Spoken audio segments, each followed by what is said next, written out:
Actually ഇപ്പോൾ മായനേക്കാളും കൂടുതൽ tension എനിക്കാണ് ഇവിടെ നിൽക്കുമ്പോൾ.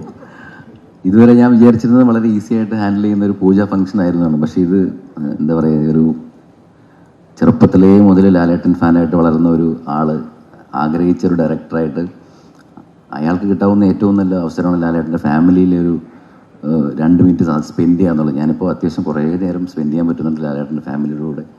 പ്രത്യേകിച്ച് എനിക്ക് മായയെക്കുറിച്ച് പറയുകയാണെങ്കിൽ നമ്മൾ കാണുന്ന മായ എന്ന് പറയുന്നത് വളരെ ക്വയറ്റ് ആയിട്ടുള്ളൊരു കുട്ടിയാണ്. ഭയങ്കര ശാന്ത സ്വഭാവം, ഭയങ്കര ജെന്യൂൻ ആയിട്ടുള്ള ഒരാളാണ്. അപ്പോൾ അങ്ങനത്തെ ഒരാളെ ആദ്യ സിനിമ ചെയ്യാൻ പറ്റുന്നത് എൻ്റെ ഒരു ഇതായിട്ട് തോന്നുന്നു. കാരണം ഒരു ആർട്ടിസ്റ്റ് എന്ന നിലയിൽ അയാളുടെ ആദ്യത്തെ സിനിമയിൽ നമുക്ക് ഒരുപാട് കാര്യങ്ങൾ അയാളിൽ നിന്ന് പഠിക്കാൻ പറ്റും. നമ്മൾ സിനിമയുടെ യാതൊരു മായയില്ലാതെ വരുന്ന ഒരു മായയാണ് ഈ മായ.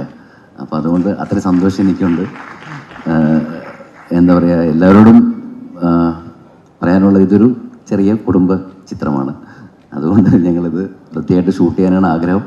നിങ്ങളെല്ലാവരുടെയും സപ്പോർട്ടും പ്രാർത്ഥനയും വേണം. ആനന്ദ് ചേട്ടനും ചേച്ചി ശരിക്കും നല്ല ഒരു സ്ക്രിപ്റ്റ് റൈറ്ററാണ്. ഞങ്ങൾ രണ്ടുപേരും കൂടി ചേർന്നിട്ടാണ് ഇതിൻ്റെ പല കാര്യങ്ങളും.